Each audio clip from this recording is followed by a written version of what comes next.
एक ऐसा ताकतवर हथियार जिसे बनाने में दुनिया के 1 दर्जन से ज्यादा शक्तिशाली देश लगे हुए थे, लेकिन किसी को भी कामयाबी नहीं मिली। और आप जानकर हैरान होंगे कि भारत ने इस हथियार का पहला ना सिर्फ प्रोटोटाइप तैयार कर लिया है, बल्कि इसका एक टेस्ट भी अंजाम दे दिया है। और आपकी छाती गर्व से फूल नहीं समाएगी कि पहली बार में ही इसके प्रोटोटाइप का जो टेस्ट था वो 100% सक्सेसफुल रहा।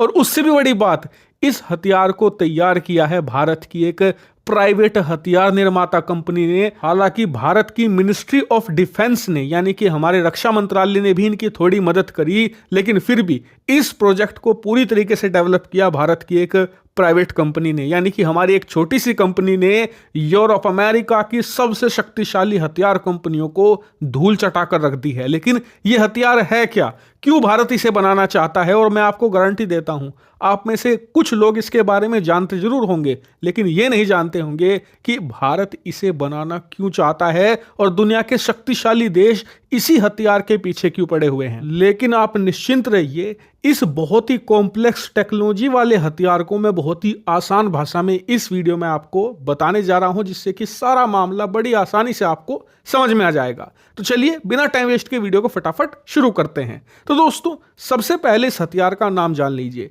इस हथियार को कहा जाता है स्ट्रेटोफेरिक वेपन। जी हां, ये एक प्रकार का खास हथियार है जिसका शुरुआती काम होगा जासूसी करना दुश्मन देशों की, लेकिन बाद में चाहे तो इसमें वेपन डिप्लॉय किए जा सकते हैं। लेकिन फिलहाल सबका मोटिव है इससे जासूसी करवाना। लेकिन आप कहोगे कि दुनिया के पास सैटेलाइट है जासूसी करने के लिए, विमान एक से एक है जासूसी के, ड्रोन है जासूसी करने के लिए, तो फिर एक नए प्रकार का स्ट्रेटोफेरिक वेपन क्यों बनाया जा रहा है जासूसी के लिए? इसमें ऐसी कौन सी खास बात होगी? तो मैं आपको समझाता हूं। देखिए, इसके लिए आपको हमारा वायुमंडल समझना होगा। स्क्रीन पर आप देखिए, हमारा जो वायुमंडल है उसमें अलग अलग लेयर हैं, लेकिन आपको सिर्फ 3 पर ध्यान रखना है।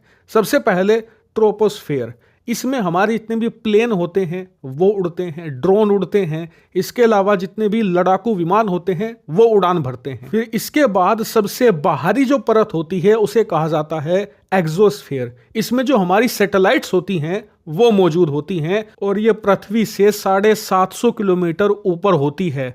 अब इसमें दिक्कत क्या है? तो देखिए, दिक्कत यह है कि जो सबसे सेफ रास्ता होता है दुश्मन देश की जासूसी करने का वो होता है सैटेलाइट। लेकिन इसमें समस्या ये है कि ये जमीन से बहुत ऊपर होती हैं। इसके अलावा कभी कभी जो बादल होते हैं, क्लाउड्स होते हैं, उनकी वजह से आप क्लियर इमेज नहीं ले पाते। और अगर आपने क्लियर इमेज ले भी ली तो भी आप इमेज को देखकर तुक्का ही मारोगे, आपको अनुमान लगाना पड़ेगा, क्योंकि आपको कुछ खास पता नहीं लगने वाला। और इसीलिए जब भी कहीं पर सैटेलाइट इमेज आती हैं, कहीं पर संदिग्ध होती हैं चीजें, तो ऐसी स्थिति में उस इलाके के पास आप ड्रोन उड़ाते हो, आपके जो जासूसी जहाज है वो उड़ाते हो, ताकि आपको और चीजें पता लग सकें। लेकिन इसमें डबल समस्या है। डबल समस्या ये कि ये सारे जितने भी ड्रोन होते हैं, जासूसी जहाज होते हैं, ये ट्रोपोस्फेयर में उड़ान भरते हैं और वहां पर ये बड़ी आसानी से रडार सिस्टम के पकड़ में आ सकते हैं। दुश्मन का डिफेंस सिस्टम रडार से पकड़कर इन्हें आसानी से मारकर गिरा सकता है। और यही वजह होती है कि कई बार आपके पास वर्ल्ड की बेस्ट सैटेलाइट और वर्ल्ड के बेस्ट जासूसी प्लेन और ड्रोन होने के बावजूद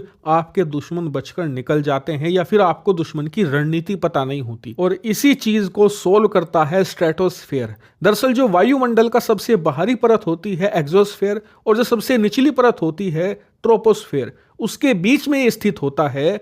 और ये जमीन से करीबन 20 किलोमीटर ऊपर होता है। और इसकी खास बात यह है कि ज्यादातर रडार और डिफेंस सिस्टम इस एरिया में ऑपरेट नहीं कर पाते। इसीलिए आप यहां से अगर जासूसी करते हैं तो आप दुश्मन की ना सिर्फ क्लियर इमेज ले सकते हैं, बल्कि प्रॉपर वीडियो भी आप तक पहुंच सकती है। आपको तुक्का मारने की जरूरत नहीं है, क्योंकि आपको दुश्मन की हर एक रणनीति के बारे में पता होगा। लेकिन यहां पर एक समस्या है। समस्या ये कि स्ट्रेटोस्फेयर जासूसी के लिए बढ़िया वातावरण है, लेकिन यहां पर हवा बहुत पतली है। यहां पर नॉर्मल प्रकार के जितने भी जेट होते हैं, प्लेन होते हैं, वो उड़ान भर ही नहीं सकते। यहां पर हवा बहुत ही ज्यादा थिन है और इसीलिए ना तो यहां पर एयरप्लेन जा सकता है और ना ही सैटेलाइट आप तैनात कर सकते हो, क्योंकि सैटेलाइट जमीन पर आ गिरेगी। इसीलिए ये सबसे ज्यादा मुश्किल वातावरण माना जाता है। लेकिन स्ट्रेटोस्फेयर का एक तोड़ है। तोड़ का नाम है हाई एल्टीट्यूड सूडो सैटेलाइट। ये कहने को तो एक सैटेलाइट है, लेकिन उड़ती हुई हवा में। दरअसल आप स्क्रीन पर देखिए, कुछ इस प्रकार का इसका स्ट्रक्चर होता है। इसमें जासूसी के उपकरण लगे होते हैं, बहुत ही लंबा विंग स्पैन होता है और इसका वजन भी हद से ज्यादा कम रखा जाता है। यहां तक कि आप इसे रिमोटली कंट्रोल करते हो, कोई इसमें बैठकर इसे कंट्रोल नहीं कर सकता।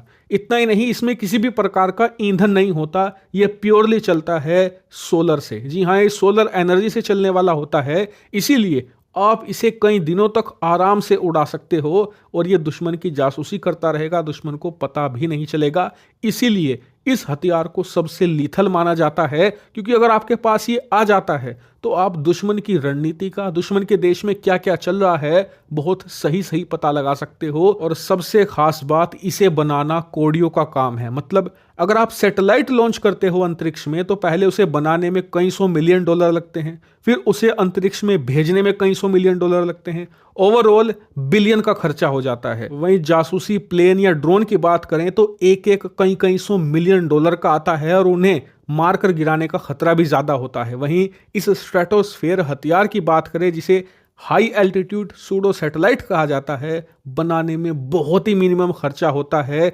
सोलर से चलता है, कोई ईंधन नहीं लगता, बस आपको जो जासूसी उपकरण हैं वो महंगे लगाने पड़ते हैं, लेकिन बहुत ही मिनिमम खर्चे में आप दुश्मन की बहुत ही बढ़िया जासूसी कर सकते हो। और ये आपको युद्ध के समय या युद्ध से पहले की स्थिति में भी बढ़िया एडवांटेज दे सकता है। हालांकि उम्मीद हम यही करते हैं कि भारत अपनी सेना में इस स्ट्रेटोस्फेयर हथियार को शामिल करने वाला पहला देश बने और इसके सारे टेस्ट सफल हो।